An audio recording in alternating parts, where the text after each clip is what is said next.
Iya, baru kenal kapten. Gimana salahnya? Makanya saya nggak terima anak saya. Dialah harapan kami, dialah kebanggaan keluarga, dialah tulung punggung kami. Cita-citanya terlalu berat, sama adiknya terlalu tinggi sama adiknya. Bahkan adiknya pun ditanggunginya. Gaji dia pun 2,5 juta sebelum naik kapal Thailand itu dikirimnya sama saya untuk bantu adik-adiknya. Tangisan dari bapak dan ibu ini yang memang baru beberapa hari, kaptennya pun baru kenal, dan narkobanya hampir 2 ton. Hampir 2 ton. Jadi kalau itu mungkin cuma 1 kilogram, bisa dimaklumi lah ini hampir 2 ton. Jadi ini permainan kelas berat, bahkan kapalnya pun kapal berbendera Thailand, bukan Indonesia. Ya, dia pertama kali ketemu pada saat berangkat 1 Mei 2025. Jadi melanjutkan dari himbauan dari orang tua kandung dari si calon dihukum mati ini, saya pun sangat menghimbau kepada Bapak Jaksa Agung agar tolong diturunkan tim untuk mengeksaminasi apakah, karena apapun namanya surat tuntutan pun bisa dicabut kok demi keadilan, kenapa enggak? Demikian juga kepada majelis hakim di Pengadilan Negeri Batam dan juga nanti Ketua Pengadilan Tinggi Kepri agar benar-benar mendengarkan tangis dari orang tua korban fitnahan ini. Dan yang terakhir kepada Bapak Prabowo Subianto, saya kenal Bapak adalah kliennya Hotman Paris selama 25 tahun, ya. Bapak tahu saya tidak pernah mengejar kepopuleran karena memang saya sudah populer. Klien Bapak klien saya sebagai klien saya 25 tahun dan adikmu Hasim, saya terpanggil untuk menemani Bapak Ibu ini karena juga saya melihat video dari Bapak Presiden beberapa hari lalu. Bapak Presiden berjanji akan mencegah terjadinya miscarriage of justice. Itulah istilah dari Pak Prabowo, itulah miscarriage of justice. Artinya penyalahgunaan kewenangan untuk keadilan. Kesalahan dalam penegakan keadilan. Pak Prabowo berjanji akan mencegah adanya miscarriage of justice di negeri ini. Dan inilah bukti pertama. Dan saya yakin Bapak Prabowo, 290 juta penduduk Indonesia mendukung ibu ini.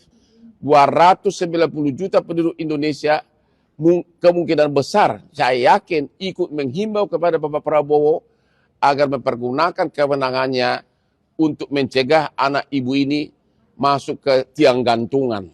Terima kasih Bapak Prabowo. Jadi harapan saya dengan keterangan anak saya bahwasanya anak saya tidak terlibat, saya bermohon sama Bapak Presiden. Saya nggak ikhlas anak saya dituntut mati karena dia tidak mengetahui itu barang, tidak terlibat dengan jaring narkoba sebanyak itu, apalagi dia dengan posisi baru berlayar. Baru berlayar dan baru kenal kapten. Iya, baru kenal kapten. Jadi gimana salahnya? Makanya saya nggak terima anak saya. Dialah harapan kami, dialah kebanggaan keluarga, dialah tulang punggung kami. Cita-citanya terlalu berat, sama adiknya terlalu tinggi sama adiknya. Bahkan adiknya pun ditanggunginya. Gaji dia pun 2,5 juta sebelum naik kapal Thailand itu dikirimnya sama saya. Apa? Baik, terkait dengan adanya proses penegak hukum dalam perkara narkotika di Kejaksaan Negeri dan di Pengadilan Negeri Batam, memang pada tanggal 5 Februari 2026 kemarin telah dilakukan penuntutan dalam perkara narkotika sebanyak 6 tersangka. Dari 6 ini ada 2 warga negara asing dan 4 warga negara Indonesia. Dan proses peradilan sudah dilaksanakan sesuai dengan hukum acara yang berlaku dengan tetap mengedepankan asas praduga dan prinsip kehati-hatian dan berdasarkan fakta hukum dan alat bukti yang terungkap di pengadilan, maka pada tanggal 5 Februari 2026 kemarin telah dilakukan penuntutan terhadap 6 terdakwa tersebut dan masing-masing dituntut hukuman mati. Tentunya penuntut umum dalam melakukan penuntutan berdasarkan fakta hukum dan alat-alat bukti yang terungkap di persidangan. Gitu.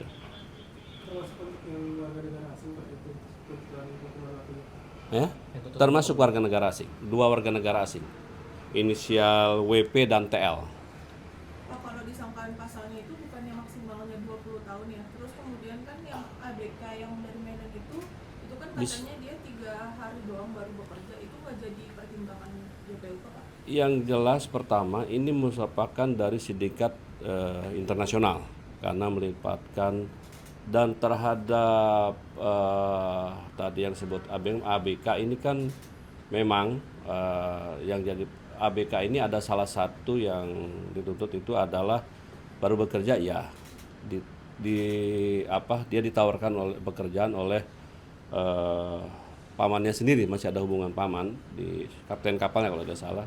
Mereka pergi ke Thailand, sempat 10 hari di Thailand, kemudian setelah itu mereka melakukan pekerjaan di sana. Setelah itu ada bersepakat mereka pergi menggunakan kapal Seabourn di sana, dan di sana kemudian mereka menyadari bahwa mereka menerima barang kurang lebih 67 paket, kalau di kilogram sekitar 2 ton. Itu jenis sabu di tengah laut. Dan para terdakwa sadar dan mengetahui, termasuk yang ABK itu mengetahui bahwa barang itu adalah barang narkotika, dan itu disimpan sebagian ada di haluan kapal, sebagian lagi disembunyikan di bagian dekat mesin. Dia menyadari dan menerima pembayaran juga yang bersangkutan. Jadi itu. Namun demikian bagaimana perannya kan nanti terkait dengan apakah peran masing-masing, nanti kan ada pledoi. Tentunya kita hormatin ada pledoi, nanti ada replik lagi, nanti ada juga pengadilan putusan. Nah, tentunya kami akan menghormati putusan pengadilan. Penegasan saja sehingga dalam tuntutannya dari jaksa melihat bahwa tidak ada hal yang meringankan dari para terdakwa ini, termasuk si ABK itu tadi. Dengan dituntut maksimal berarti ini kan karena kejahatan itu berarti kan sudah mempertimbangkan berbagai hal, termasuk karena yang penting bagi kita negara dalam ini komitmen melindungi warga negara dari bahaya narkotika. Ini kan hampir 2 ton loh, nggak main-main, dan itu melibatkan lintas negara. Ini kan kejahatan internasional sindikatnya, itu aja. Ini disidangkan dalam ini kan proses ini kan dari masih KUHP yang lama.